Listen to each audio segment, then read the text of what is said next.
Welcome back, dear students. God bless you all. So, let's recapitulate on the first part of the story, in which we learn that the adventure of the Speckle Band is a classic locked room mystery that deals with the parental greed, inheritance, and freedom. And we also learn that how Helen was in terror with and became very lonely after her sisters died, and about their mother as being a widow, her remarriage with Dr. Roylott, their stepfather, then how her sister Julia dies 2 years ago in mysterious circumstances, and now Helen's own life is mirroring that of her sister. And so Helen is in terror, and she came to Holmes for his advice, and how Holmes agreed to investigate the case. So let's begin with the next part of the story, the adventure of the Speckle Band. So here I am going to read the further paragraphs. "What do you think of it all, Watson?" asked Sherlock Holmes, leaning back in his chair. "It seems to me to be a most dark and sinister case. Sinister means dangerous. Dark enough and sinister enough.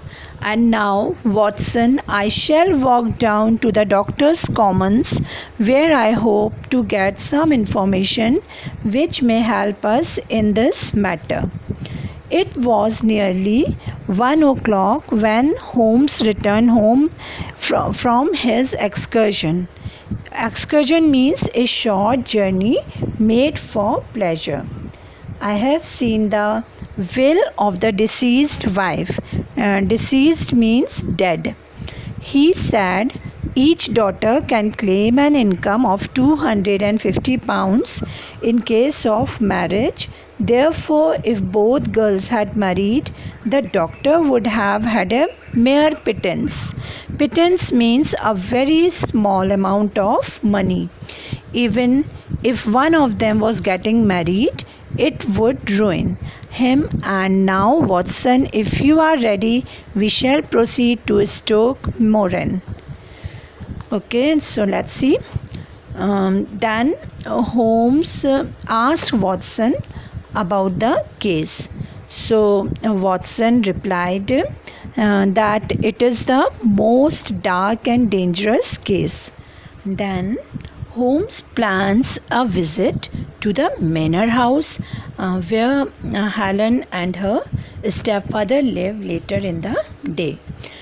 So he visits the courthouse, where he examines the terms of Helen's late mother's will, and which confirms Holmes' suspicions that if both sisters had married and taken their share of the allowance, so Dr. Roylott, their stepfather, would have to get by on a very small amount of money. Okay, now the next paragraph. "It was a perfect sunny day when we arrived at the manor house." Manor means a large country house with lands. There does not seem to be any great need for repairs at that end wall, Holmes remarked upon examining Miss Stoker's former room. There were none. I believe that it was an excuse to move me from my room. Ah, that is suggestive. We moved on to the chamber which Miss Stoner was now using, in which her sister had met her fate. So they arrived at the manor house as it was a perfect sunny day. Then Holmes took an opportunity to undertake an analysis of the room in which Helen's sister died, and in which Helen now sleeps, and Holmes observes that there at end wall it does not seem any need of repairs. Now the next paragraph. What is that bell used for? Holmes asked, pointing to a thick bell rope which hung down beside the bed. It looks newer than the other things. Yes, it was put there only a couple of years ago. It goes to the housekeeper's room. Holmes spent some time running his eye up and down the wall. Finally, he took the bell rope in his hand and gave it a brisk tug. Brisk tug means quick hard pull. Why? It is a dummy. Dummy means an object that is made to resemble and act in place of the real one.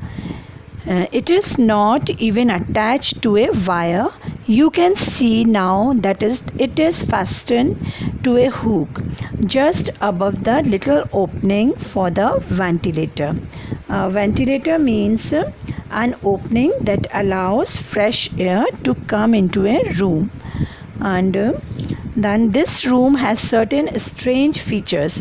What a fool builder must be to open a ventilator into another room when he might have opened it out to the fresh air. And have you noticed that the bed is clamped? Clamped means tied to the ground so the object may not move, and is clamped to the floor.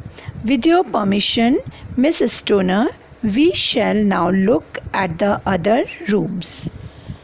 So, here Holmes discovers that the bell pull installed a few years ago, which hung down beside the bed, and it looks very new, and goes to the housekeeper's room. Then Holmes finally took the bell rope in his hand and gave it a quick pull. Then he thought, why it is a dummy and also not attached to a wire and connected to Roylott's neighboring room rather than with the outside air. And they also noticed that the bed is fastened to the floor. Then, with Helen's permission, they moved to look at the other rooms. Now, next paragraph. Dr. Roylott's chamber was larger than that of his stepdaughters. Holmes walked round and examined it with keen interest. There isn't a cat in here, is there? He asked at length. No, what a strange idea. Look at this. He took out a small saucer of milk from under the bed. After this, Holmes turned to our hostess. It is important, Miss Stoner, that you follow my advice in every respect. In the first place, both my friend and I must spend the night in your room. So now let's see what happened the next. After the Holmes examined, Roylott's room was larger than that of his stepdaughters. When he was walking around in that room, he took out a small saucer of milk which was under the bed. Although there wasn't a cat, then he found that it is a strange idea. After it, he said to Helen to follow his advice in every respect, that Holmes and Watson must spend the night in Helen's room. So, now the next paragraph. Both Miss Stoner and I looked at him in astonishment. Astonishment means in surprise. Holmes continued, you must be in your room when your stepfather comes back. Then, when you hear him retire for the night, you must open the shutters of your window. Put your lamp there as a signal to us, and then withdraw quietly into the room which you used to occupy. The rest you should leave to us. Here in this paragraph, the word retire means to go to bed just for sleep. So here, after listening to the Holmes' advice, then Watson and Helen looked at him in surprise. But Holmes continued that Helen must be in her room when her stepfather comes back, and when her stepfather just go to sleep for the night, then she must open the shutters of the window and put the lamp there as a signal to them.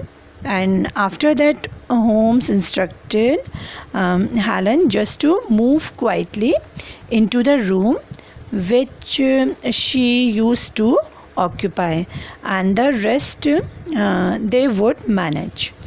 Okay, now let's see the next one. Miss Stoner agreed. Holmes and I went outside to wait near the gates. At about 9 o'clock, the light was put out, and all was dark in the direction of the manor house. 2 hours passed slowly, and then at the stroke of 11, we saw a single bright light shining in our direction. That is our signal, said Holmes, springing to his feet. So, Miss Stoner means Helen. She agreed with it, and then Holmes and Watson they went outside to wait, and about 9 o'clock the light was just put out, so all it was dark. And after 2 hours passed, at the stroke of 11, they saw a single bright light shining in their direction, as it was a signal for them. Now the next, we entered the grounds through the gaps in the old wall.